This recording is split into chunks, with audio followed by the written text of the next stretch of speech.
This story is gonna be about duendes. I love hearing duende stories, but when I say the one and only time I've seen one, I almost shit my pants.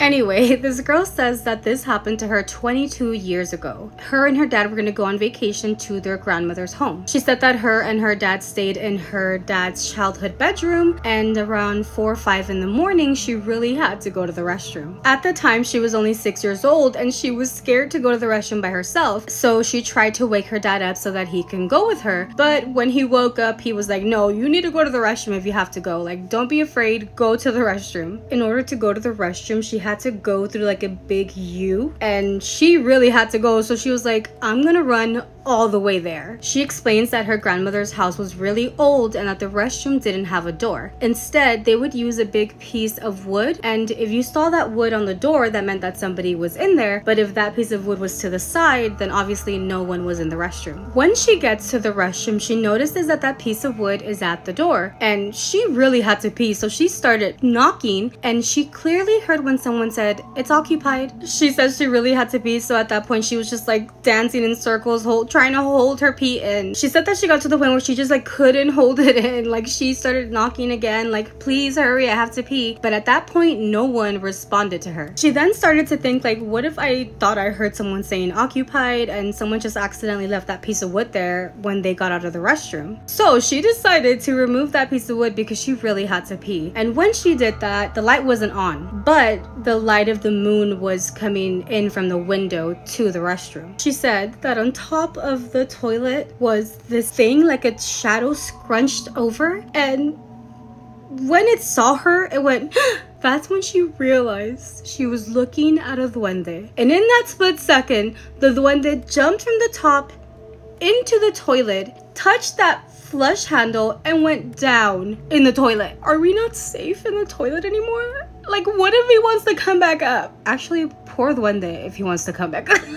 She said that that was the last thing she remembered until the next day when she woke up. She says that when she wakes up, she is surrounded by her aunts, uncles, her dad, her grandmother, and this is what her grandmother tells her. When she woke up around 5 in the morning and was trying to get her dad to go to the restroom with her, she heard her and heard when the dad told her, no, you go by yourself. In that moment, the grandmother's like, why is she so scared? And also, why is my son not taking her to the restroom? So it wasn't a big deal to her, so she decided to get up. Remember that the 6-year-old, she ran to the restroom and grandma was just walking after her. When grandma gets to the restroom, she saw the little girl just looking into the restroom. And when the grandmother got close enough to her to like grab her shoulders and like see what's going on, she actually fainted and fell to the ground. And yes, if you are curious, she did pee herself when she fainted. So the grandmother washed her, took her to her bedroom, and basically waited for her to wake up. When she wakes up that morning, she ends up telling everyone what happened, and that she said that the dad was like,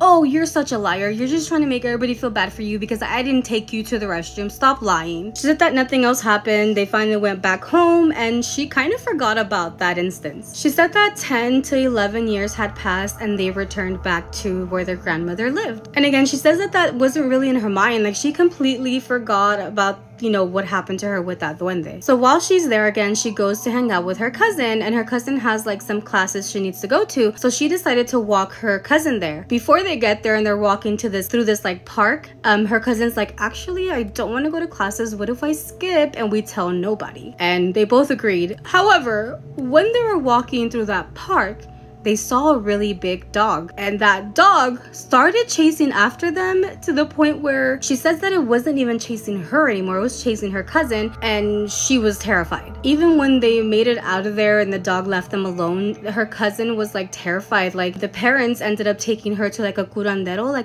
like somebody who does like spiritual cleanings, I think, and that is where they told them like the weirdest shit. She said that the curandero was working on her cousin and then was like, what is wrong with you? And she was like, what do you mean? He ends up saying, why are you attached to duendes? Mind you, years have passed. She had forgotten about this, and she was like, oh my gosh. Like, she starts telling him what happened a while ago, and she tells him everything. And he tells her, you need to get baptized. if you don't get baptized, do not set foot back in that house because they're like attached to you. They want to take you. And that's how it ends. We don't know if she got baptized, but I'm just like, there's always been like this, like, I don't know if you guys have ever heard it, where like they say that the duendes like to take kids that are not baptized. Thank God I am, but guess who's not? My little brother that lives at my mom's house where there's duendes. Anyway, what do you guys think? Also, if you have duende stories, please let me know. Tell me, I want to read them.